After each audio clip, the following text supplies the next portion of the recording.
No Chill Sports is an unapologetic, high-energy sports show where opinions fly fast and facts hit hard. The views and opinions expressed on this program are solely those of the hosts and guests, and do not necessarily reflect those of any affiliated networks, sponsors, or partners. Content may include passionate debates, bold predictions, and unfiltered takes that some viewers may find intense or controversial. Listener discretion is advised. If you're looking for chill, this ain't the place.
Hey, welcome to another hot episode of the Rant with Pough Ant, where the mics stay hot, the takes are bold, and the truth is unfiltered. No scripts, just two voices bringing the heat with heart. Real, raw, and unapologetically honest.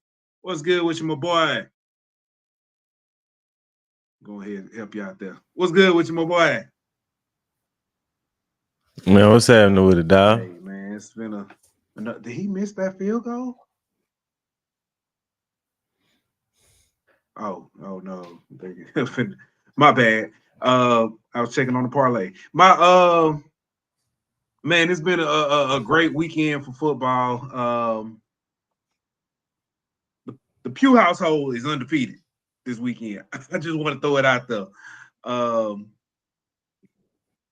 Colorado found out that Houston, we got a problem.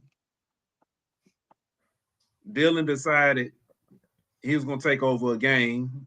I have to explain that to you and the viewers.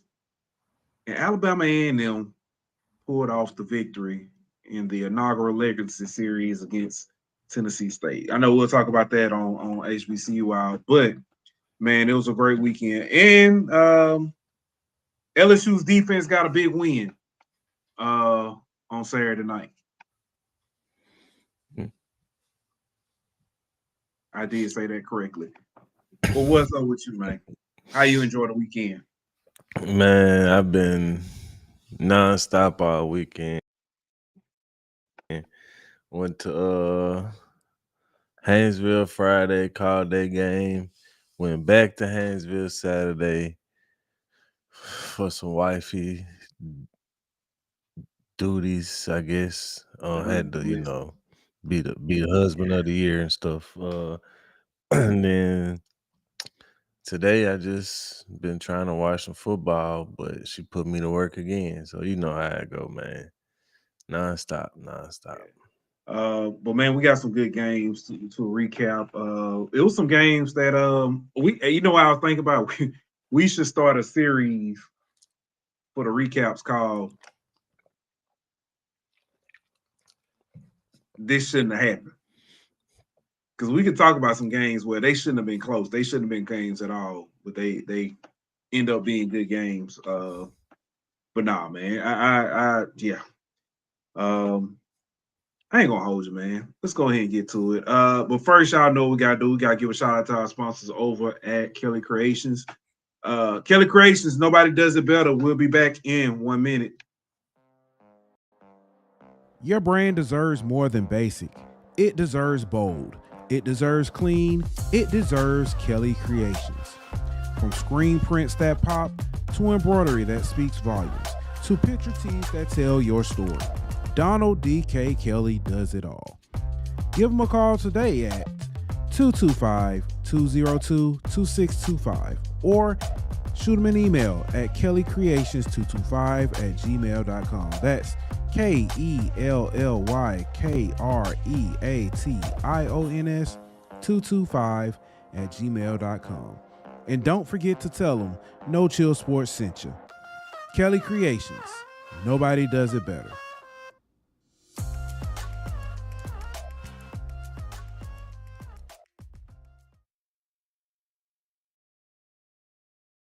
Hey, we are back.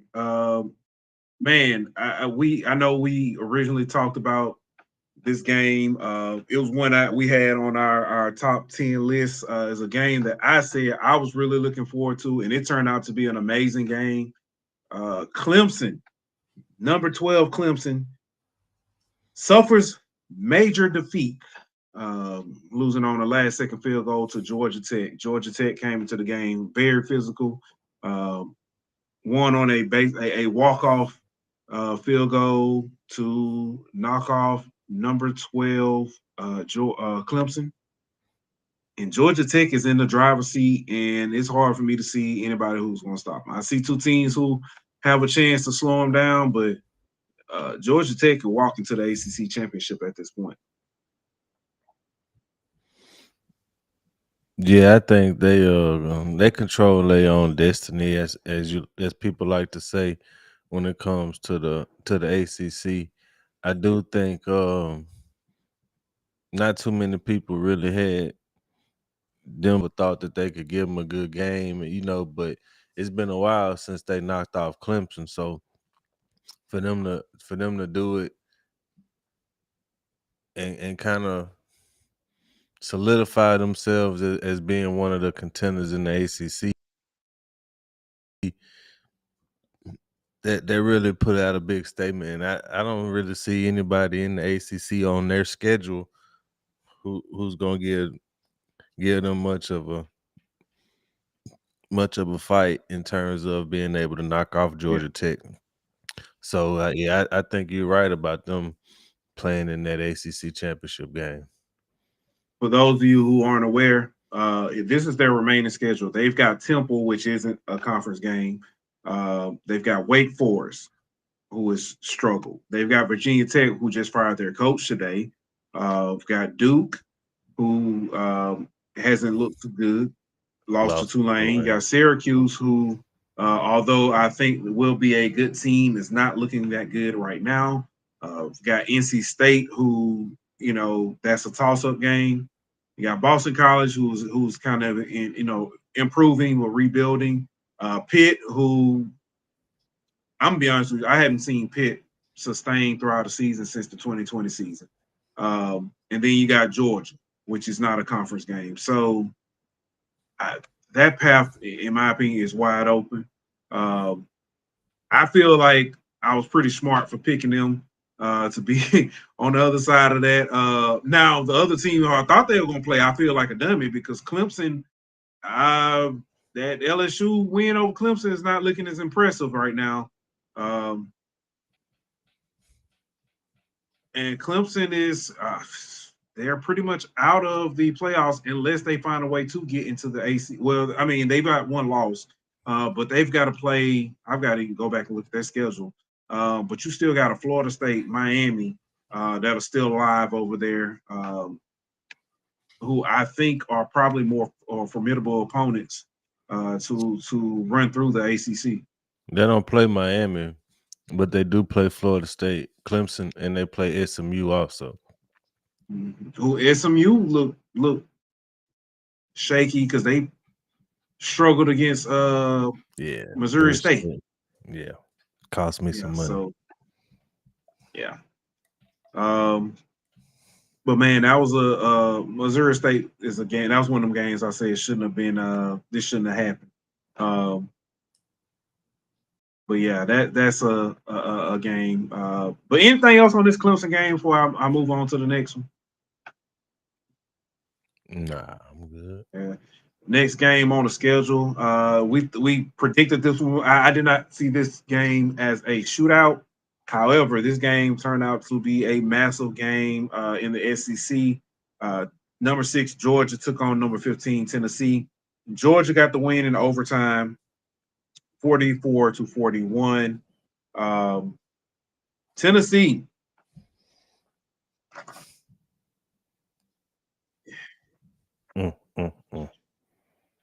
I said this, Ant.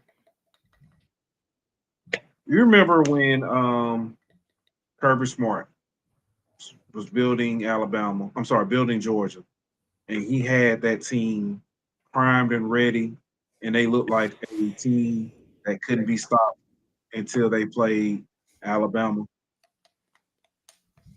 And no matter what, every time Georgia played Alabama, Kirby Smart, his team would find a way to, for lack of a better word, nut up. Kirby Smart is Josh Heupel's Nick Saban. He has had that team ready. He has gotten them prepared. He's gotten them in position to win those games. He finds a way to nut up every time. This is a game that should have been won in regulation. Tennessee was literally dog walking, no pun intended, Georgia. And Georgia found a way to let this game slip through their hands. And it's no excuse. Your thoughts on the game? I mean, I was pretty much spot on. I thought Tennessee should have won this game before the game, and after the game should have won this game. I think they kind of snatched defeat from the jaws of victory, so to speak. But at the same time, I kind of knew Georgia was capable of doing what. I just didn't know if Tennessee was gonna fold under pressure or if they was gonna respond. And they got punched in the mouth in the second half and didn't respond. And I think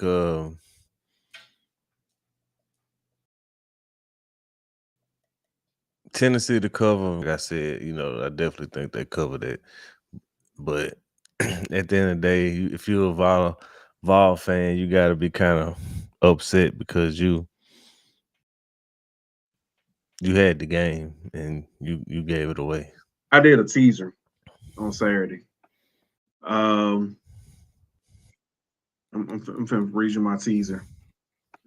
And because it's something because we talked about when we talked about this game last week. I expressed I like Tennessee, but it's something about it that's just doesn't feel. I don't feel comfortable. Tennessee plus 9.5, Vanderbilt plus 9, LSU minus a half.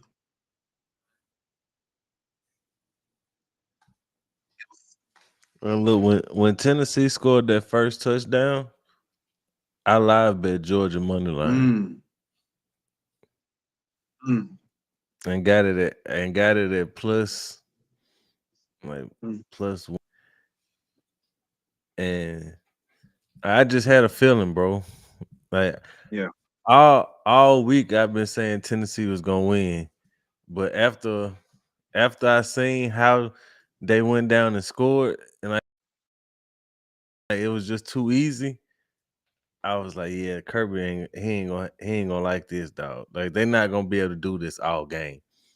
I just didn't see it happening, and sure enough, Georgia came back. I don't know if you heard. I'm pretty sure you did because you were watching it.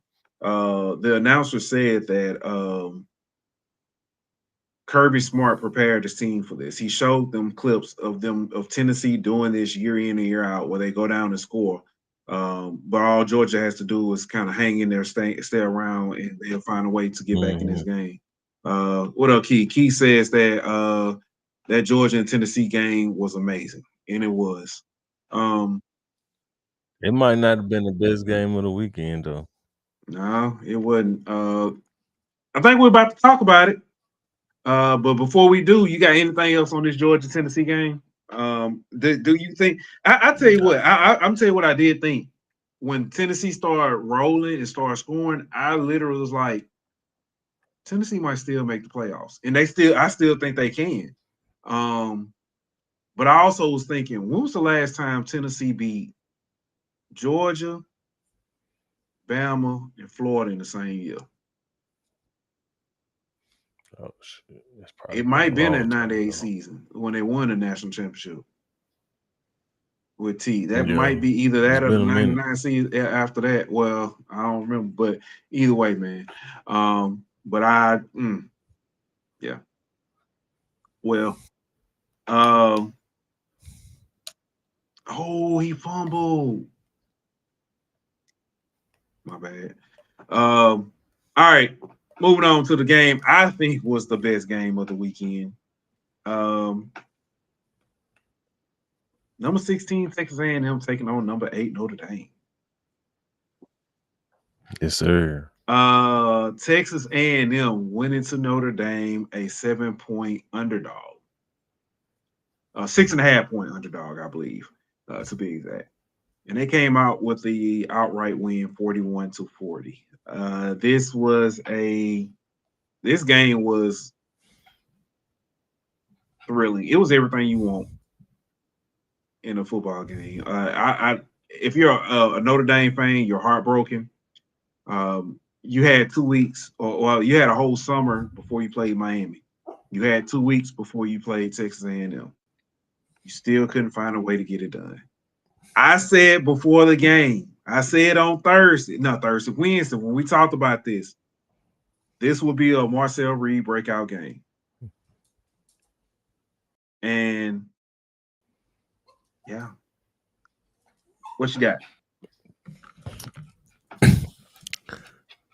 So I've been driving the Marcel Reed bus all off season. I feel like for non-A&M fans, and I know he can't throw. That's all we kept hearing. He can't throw. The percentage, yeah, the percentage don't look great yesterday, but the throws and the plays he made, man. And the 2 receivers they got out there transfer portal, playmakers, dominant playmakers, and they got the ability to put up 303 touchdowns through the air, but also hand it off to 2 quality running backs and run the ball when they need to. So I don't people giving them enough credit as being one of the best teams in the SEC. Honestly, that they're a problem. Marcel Reed was 17-37, which again, like you said, doesn't look good. But he had 360 passing yards, 2 touchdowns, and a pick. Mario Craver had 7 receptions for 207 yards and a touchdown. KC Concepcion had 4 catches for 82 yards. Even if Mario Craver had a long catch of 86 yards, if you take that away, you're still looking at 6 catches for 122 yards. Did I do that right? Or 21 yards, something like that. 121 yards. Bro, amazing.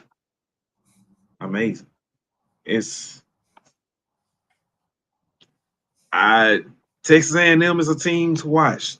Lucky for, because we'll talk about the LSU game, and I know this is not Bayou recap, but lucky for LSU, they get them at home this year. Yeah, for sure. Texas A&M going to be a problem for a lot of people. I got to look at their schedule because and see, but Texas A&M going to be a problem. Notre Dame on the other side. CJ Carr, 20 of 32 passing, 293 yards, 1 touchdown, 1 pick. A little bit better numbers than what we saw originally.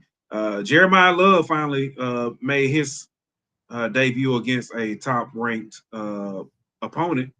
He had 23 carries, 94 yards, and a touchdown. Jadarian Price, 12 carries, 68 yards, 2 touchdowns. So it was, they were running the ball. Texas A&M just so happened to be running the ball as well. Le'Veon Moss, 20 carries, 81 yards. in 3 of them things. Mm-hmm. So, yeah. For Notre Dame, we talked about this. Notre Dame pretty much has a use it or lose it spot in the playoffs.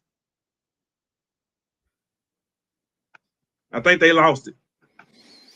You have no conference championship. You have no conference championship to get you back in it. Your remaining schedule. Who do you have that's going to bolster that? You've got Purdue, you've got Arkansas, you got Boise State, NC State, you got USC, Boston College, Navy, Pitt, Syracuse, and Stanford. I see a 1 and a bunch of possums. I don't think it matters. You think they done? If Notre Dame 10-2,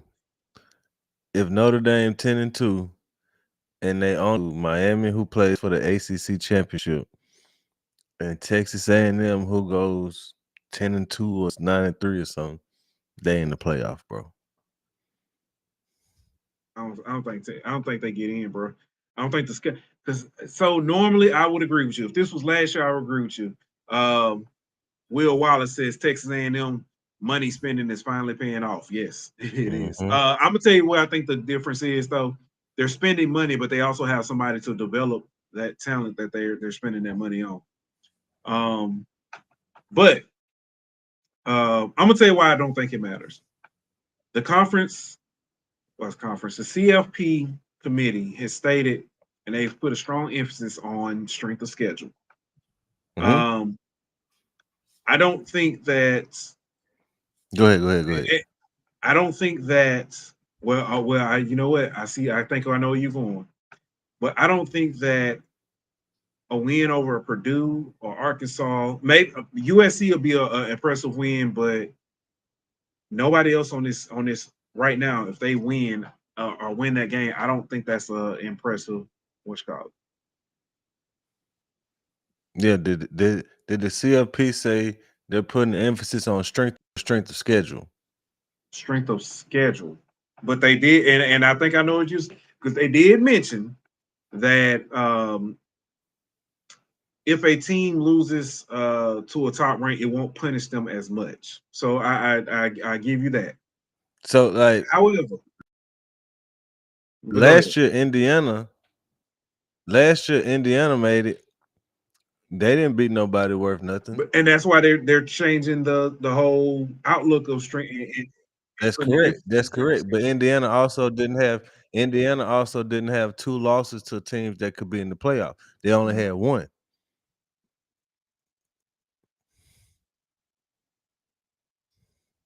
I hear you. I think they're done. It's not officially. Somebody gonna put the nail in the coffin.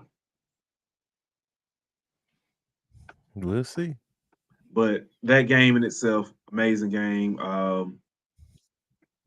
I enjoyed it. And that was an instant classic.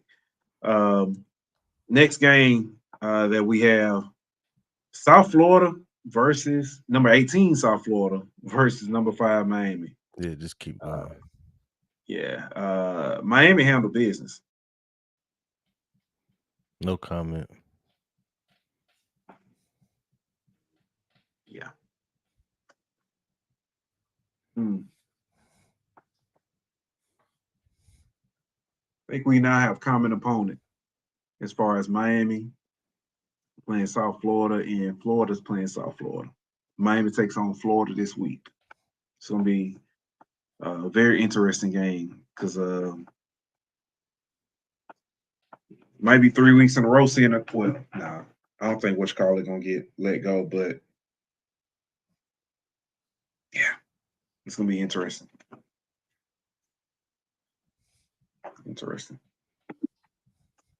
Yeah. You got anything else on this game? I know you said keep going, so. Nothing. Hey, let's move on. The game we both watched, LSU, Florida. LSU taking on number 3. LSU taking on Florida. LSU defense played an amazing game coming in, and it was there was some touch and go moments for me, bro, watching this game. I was worried that the defense might have been a little too overhyped for how Florida was kind of moving the ball at first, but they were able to start putting the clamps down and slowing Florida down, and yeah, DJ Lagway forced to 5 interceptions. But yeah, go ahead. Yeah, I think they Florida was moving the ball early, and then the longer the game went on, the more pressure it seemed like Lagway felt from LSU defense, with just the pressure of the game being close and all the every throw being an important throw, so to speak. But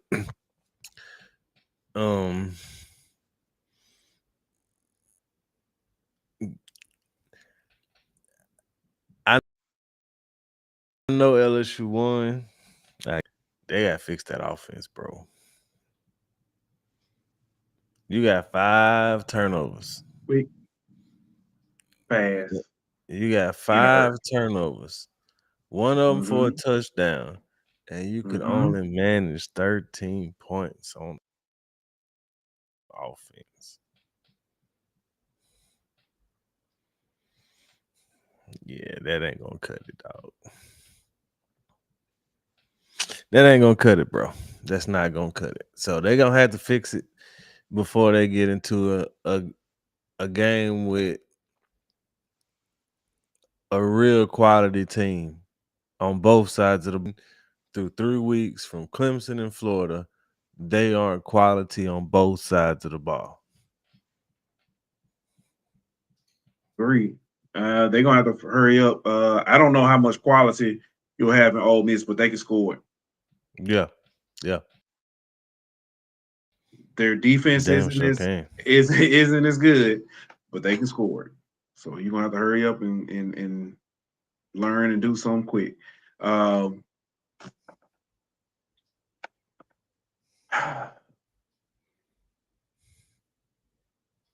He brings up, he said, what he will say about LSU Florida is Whit Weeks' leadership, no cap. He said he couldn't play, but he still was involved every possession. And I completely agree. But I'm going to tell you what I took from that. A lot of people didn't, they don't give this young man credit. And they think they think that gap is a lot wider than it is. Devon Keys ain't no slouch. Yes, sir. I think any other team in the SEC, this man starts. Oh, yeah. Might be any other team in the country. There might be there might be 1 or 2 teams or a few teams where he wouldn't, but yeah.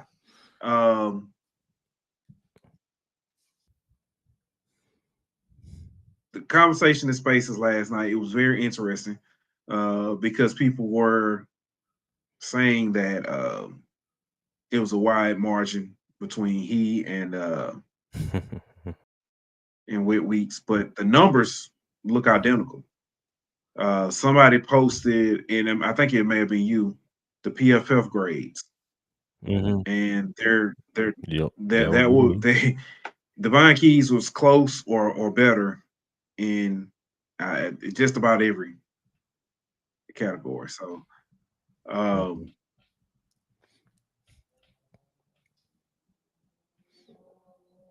yeah. Next man up, Blake Baker's development. I don't know what you want to say, but yeah.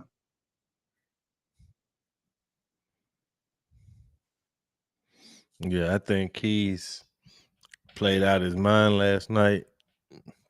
The whole secondary played ridiculously well last night. 5 turnovers, 5 interceptions at that from one quarterback. You don't see that too often. So kudos to them and kudos to the big guys up front for you speeding Lagway up. We saw multiple sacks. I got Tank with a sack. Big Dom, like they were pressuring Lagway all night, and he never really looked comfortable outside of that first couple drives. So defense did their thing. I just wish offense could play at that same level. Yeah. He says he thinks what makes the defense so elite is the blitz packages. I understand. I agree. I think that does. I'm gonna tell you what makes this defense elite. It's the fact that you have cover corners and safeties that allow you to run those blitz packages without being bitten in the ass by these there you go. By these big plays, you know, or whatever. Because we had that one play where I'm telling you, I thought when he scored that touchdown, and it was 10-0, I immediately thought, oh boy. I was like, oh boy, this game about to be over with. It's about to get ugly real fast. But they, you know, say with the penalty and all, yeah. Yeah. But yeah, man, I honestly think that this game, it showed me a lot. It showed me a lot about this defense, and it's very telling about this offense, and not in a good way for the offense.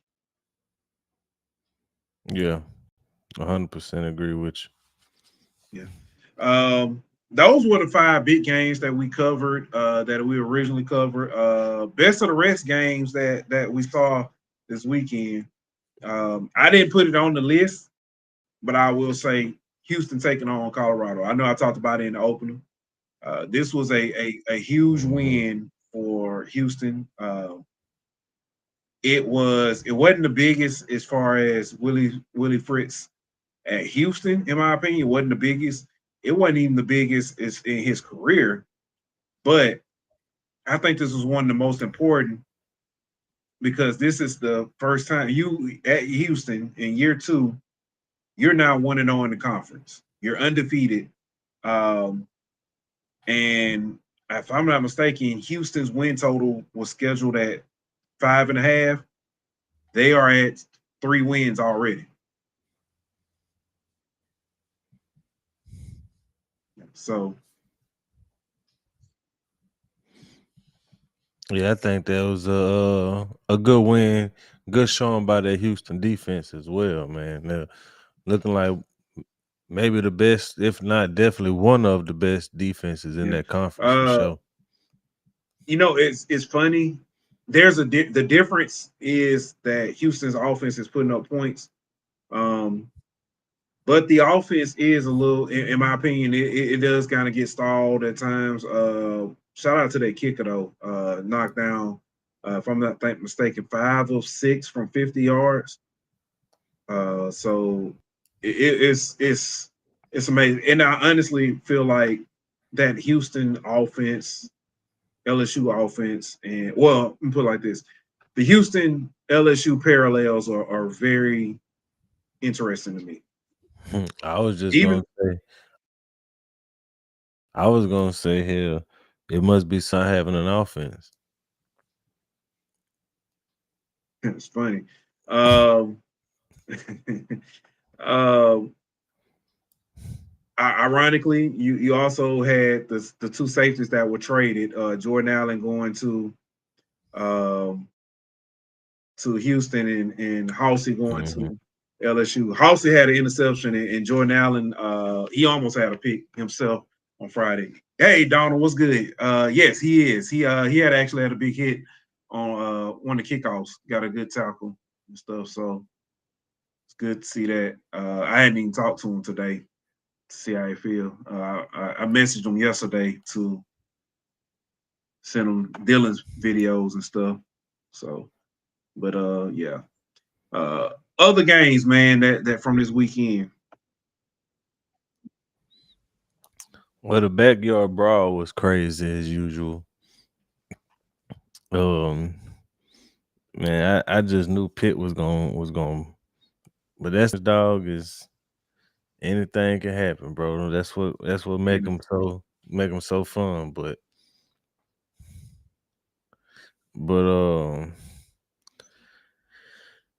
other than that, man, I don't really. The Arkansas Ole Miss game was entertaining, very entertaining. Taylor Green, a problem, son. He's legit. If they had a lick of defense, they could spoil some people's seasons. I think Ole Miss with the backup quarter, he's 40 points. So Lane gonna do Lane things as usual. Vandy, South Carolina. I know the Noah Sellers got hurt. Cool. It is what it is. But Lord Lee got one on his hands, boy. We need to some conversations need to be had, bro. Cause South Carolina was in the playoffs, according to some people before the season, and ain't nothing about them look like playoffs right about now. LSU go to Vanderbilt. They go to Nashville this year. Mm-hmm. I don't know. I keep hearing that defense travel though. Yeah, defense. I'm not. I'm gonna be honest with you. I'm not worried about the defense. I don't know if Vandy is. I mean, because last time. Well, not the last time. 2019 when LSU played in Nashville. I went to that game. Me and Jay Sean. That was 8th grade Jay Sean, which is funny. Went to that game, and that crowd was 90% LSU. It was purple and gold all around that stadium. I don't think you get that this year. LSU fans will travel, and they'll probably take up a majority, but Vanderbilt is starting to believe. And that's one thing that's one of the most dangerous things you can do is have a team that isn't that good start believing and ain't got nothing to lose. They playing with house money. Yeah. I agree. I just want to know how long Clark Lee gonna be there. Good question. I mean, considering he was a walk-on there and everything.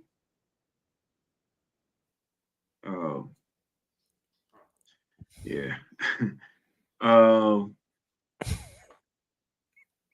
Adrian cutting up. He cutting up the chat. Another one. Interesting, but it's interesting for a different reason. Texas, Utah. Arch Manning got booed in Sark's comments about you're not a good quarterback till you get booed. Well, Arch is going to be an excellent quarterback because I don't think that's going to be the last time he's going to get booed. I think this season should be a lesson for all of us.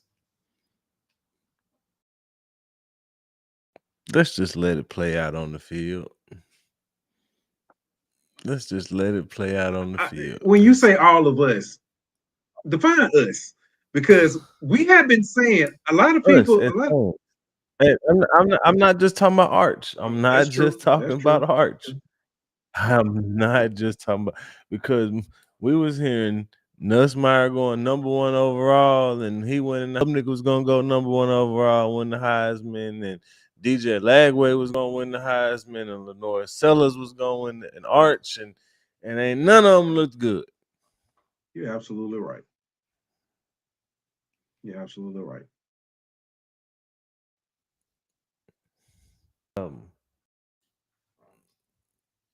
Best quarterback might be John Mateer. Completely agree. And I know they ain't played nobody, but Dante Moore been looking good at Oregon too. But Who else you got? What else you got? Oh, I'm gonna tell you a game that got started getting close and was looking good, interesting. South Alabama Auburn.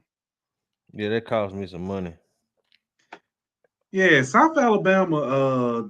Major Applewhite got some grit. That team got some resilience, and that's when where you tell your players we didn't lose, we ran out of time. With Auburn, I just needed 4 more points. That's all I needed. Just 4 more points and the over would have hit, and then I would have got some about 230. You know what I'm saying? Off a $15 bet. So hey, I'm kind of upset right now at Auburn because they had the ball with a chance to score and they didn't even try to score. But y'all trying to keep the other team from scoring so bad. If y'all don't want it to be a close game, just go score. What other games you got? Oh man, I think that's about it, really. Trying to think. Oh, I mean, we could talk about the 2 coaches getting fired because UCLA might not win a game this year. I mean, they got beat by Mexico like bad. Um, Alabama look like they might be. Yeah. But Deshaun Foster is let go at UCLA, and Fry. What's the guy's name? Brent Pry. Brent Pry. I said Fry. Brent Pry at VTech has been let go. So yeah. Yeah, because they got beat by Old Dominion by 20. Yeah. Yeah.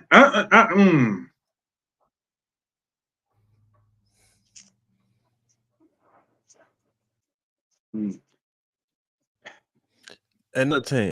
I know that ain't got nothing to do with nothing, but bro, You say who? UAB. You want to know how bad it is? I know they were last in the like I forget the stat you gave. They were dead last in like FBS as far as defense at one point after that and Alabama State game. Yeah. So check this out. They played Akron Saturday. Mm-hmm. All right, and you might not know much about Akron, so let me help you out a little bit. Ain't they Morehead still over there? The first 2 weeks of the season. Oh, I don't know. But the first 2 weeks of the season, they had 0 touchdowns. They played UAB Saturday and scored 3 touchdowns.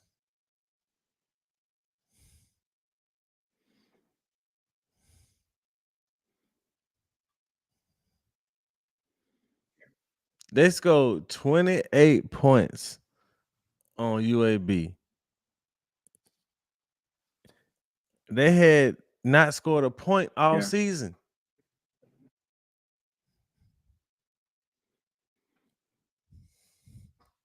A lot of people will say, I heard somebody say the other day, can we have that conversation about Deion Sanders? My rebuttal, you can have a conversation about Deion, and I completely agree. I've always said what I said about Deion. I think I think he is a good coach. I don't think he's a great head coach or whatever, in the sense he knows how to amass talent and bring in coaches and everything.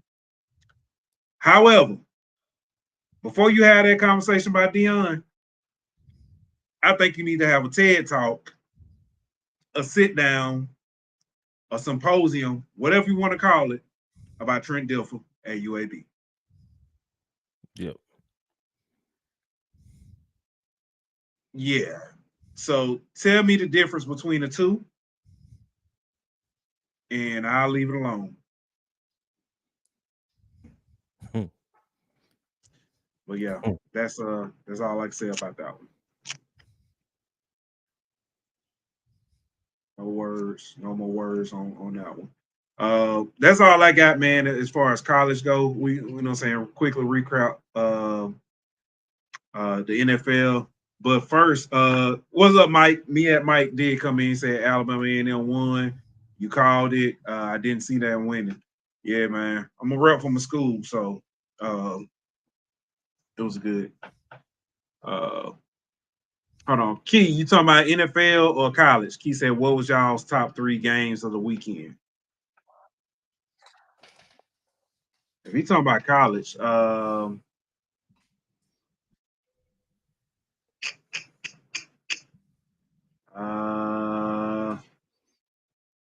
he's talking about college. Mine gonna be hold on, let me see. Notre Dame, Yeah. A&M, Georgia, Tennessee, and probably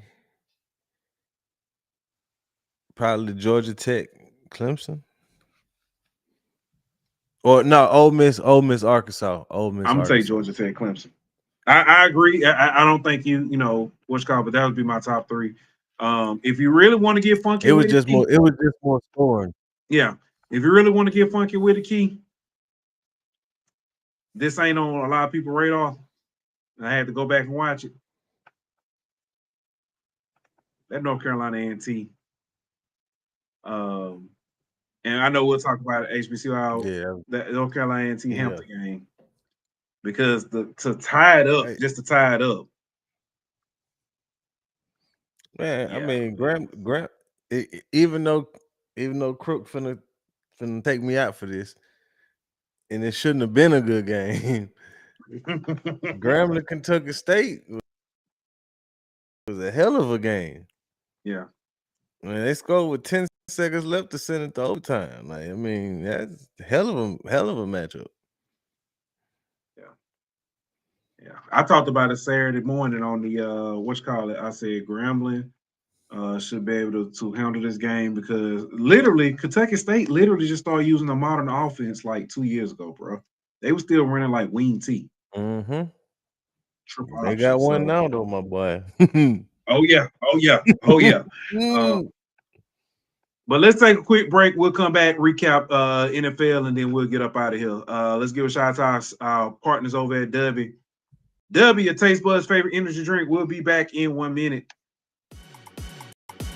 W is a powdered energy drink aimed at gamers and individuals seeking focus and energy.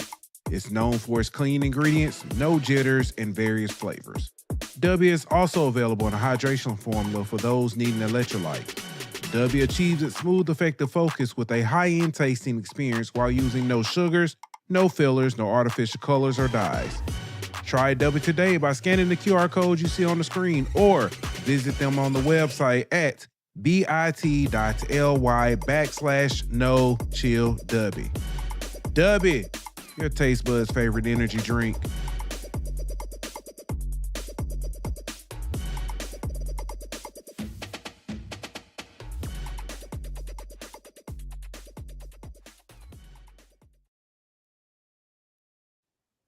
All right, we are back. On the NFL scene, man, the Saints were in another close one today. I actually thought they were going to pull it off for a minute, but Mac Jones led 49ers squad came in and sealed the deal.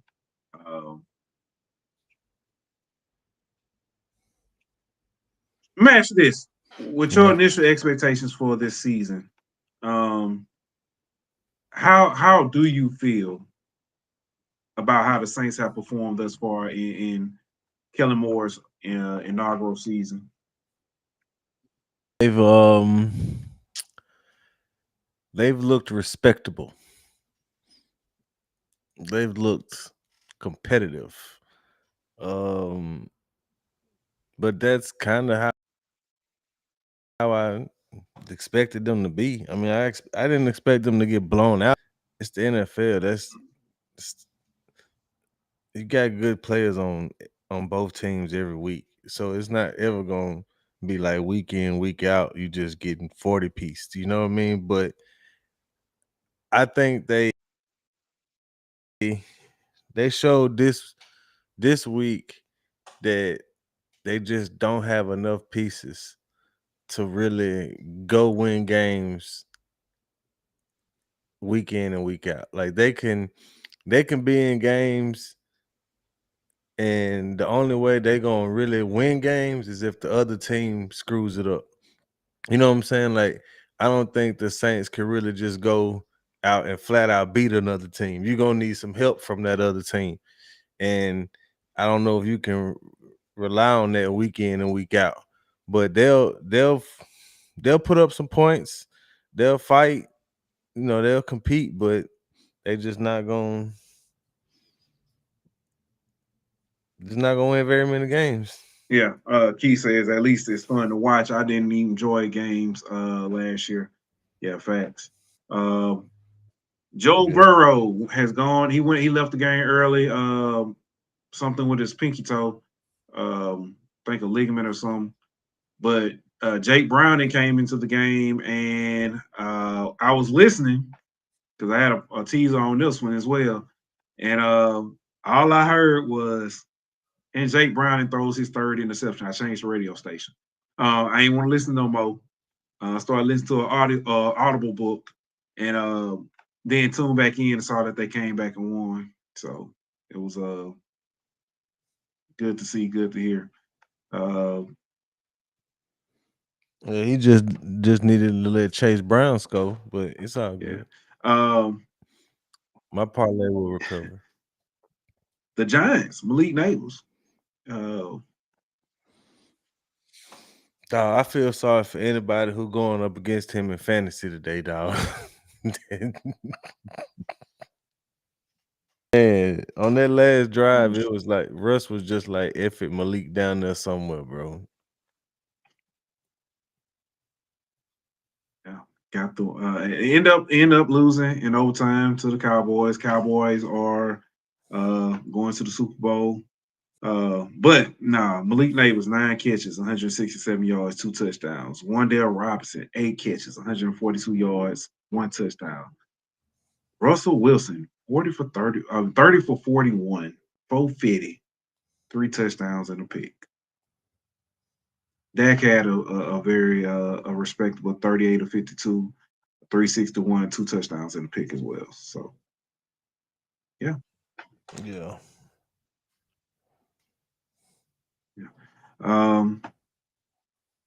Jackson Dart came in for, I don't know, got 1 carry for -3 yards. But yeah, man, I honestly thought the Giants was gonna pull this off. So yeah, me too. I think they did too. I think they did too. Baltimore.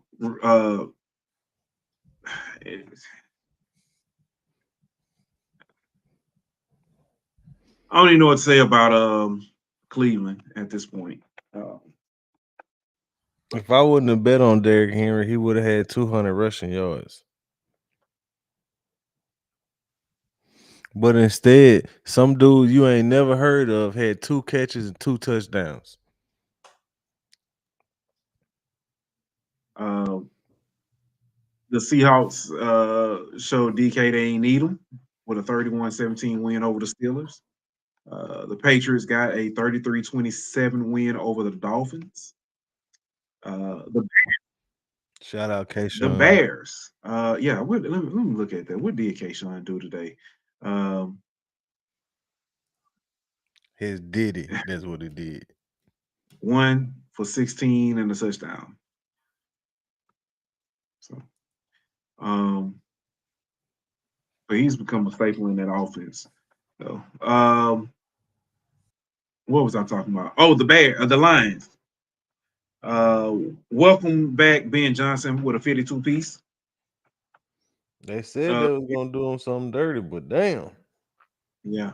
The Bills got the win today over the Jets, 30-10. The Colts with the upset, the big win over the Broncos, 29-28. The Cardinals beat the Panthers 27-22, and the Eagles beat the Chiefs 20-17.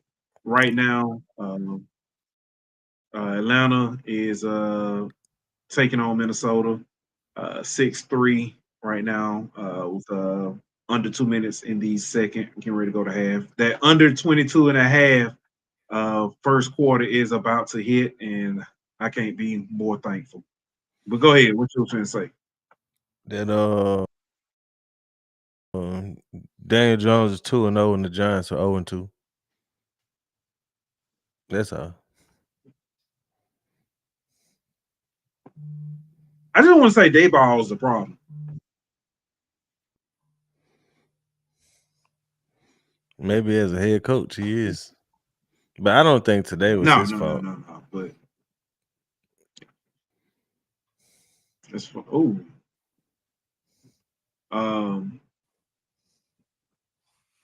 Bill O'Brien let his quarterback go, and he only go down to Florida State and run through Alabama. Dayball let his quarterback go, and he's going to run through and probably win the AFC South. Interesting. Right. But man, you got anything else before we get ready to get up out of here? Like I said, the Falcons and the Minnesota playing right now. It's actually a pretty good game. But you got anything else before we get out of here? Nah, man. All right. Monday night, tomorrow night, you got 2 games. Buccaneers, Texans, Chargers, Raiders. What you got?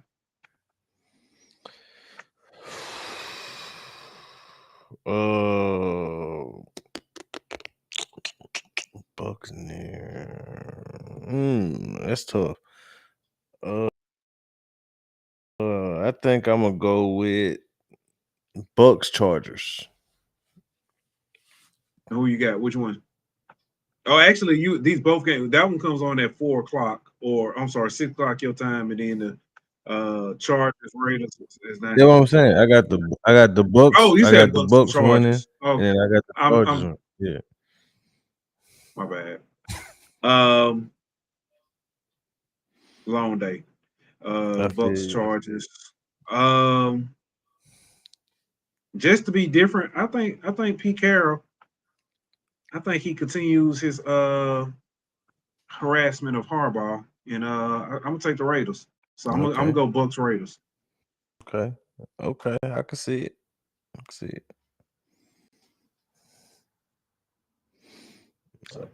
All right, man. Well, listen, everybody. Appreciate y'all for tuning in. We'll be back on Wednesday to preview the week's best games. And till then, go ahead, play.